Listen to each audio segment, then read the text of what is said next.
Okey, sekarang nak ajar X printer macam mana guna for barcode buat label stiker. So step 1, you mesti mau masuk kertas lah. Jadi kertas dia macam mana masuk punya. Ini macam masuk. Ini kalau nak print stiker ini tak ada guna punya. Ini untuk masuk receipt. Print receipt dia baru ada guna. So sekarang you mau macam mana?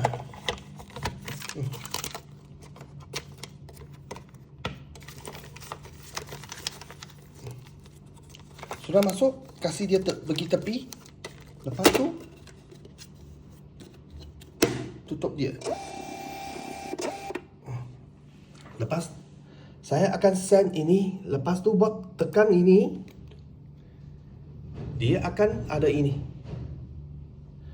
Lepas tu bos bagi atas ada satu download, tekan 64. Lepas tu dia akan naik dalam sini. So download dia lah. Okey, sudah download siap. Double click dia. Lepas tu tekan run. Lepas tu install.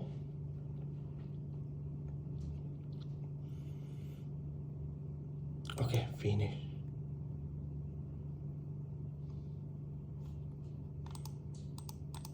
So sudah finish chef, dia akan dalam sini punya.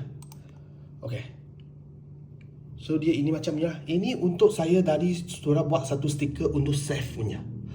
Lepas tu you lagi mau pergi di sini setting, tukar dia punya unit kerana original dia akan inci punya. So Malaysia guna mm punya. So kita tukar bagi mm. Okay. You tekan mm sajalah. Okay. Lepas tu macam mana print? Contoh you nak tengok you ini stiker dia apa size lah. Saya ini dia 40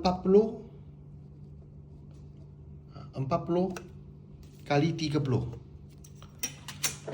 Lepas tu saya masuk bagi new label. So saya sini set 40, sini set 30. Lepas tu tekan set. So kalau you nak print barcode punya, you boleh masuk barcode pergi dalam. Lepas tengok you punya barcode you macam mana lah, sendiri masuk lah. Lepas ini talik, ini talik.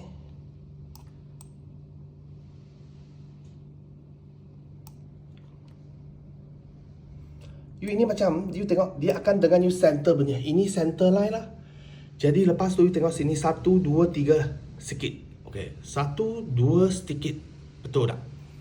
So dia sudah tepi balance. Tapi atas bawah dia tak ada balance lah. You tengok dia ada keras satu merah punya. Sudah center. So ini talik dia punya center lah. So dah buat siap. Lepas tu tekan print. Lepas sini terpilih dari download itu driver lah. Jadi ini tempat mesti mau masuk bagi 5. Kerana guna ini sistem, biasa guna 5 lah.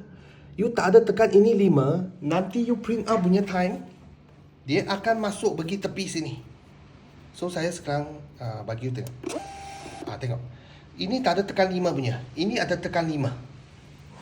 So you tengok sekarang saya print satu kali. Contoh sekarang 5 punya. You tengok dia center mah. Kalau saya tekan 5, saya tak ada tekan 5 lah. Contoh saya tekan 0 lah. Okay. Dia akan masuk kiri punya. So, you sudah set satu kali 5, dia sudah auto dengan you set punya. Lain kali tak payah setting punya. So, ingatlah. Sini mau tekan bagi 5 sahaja.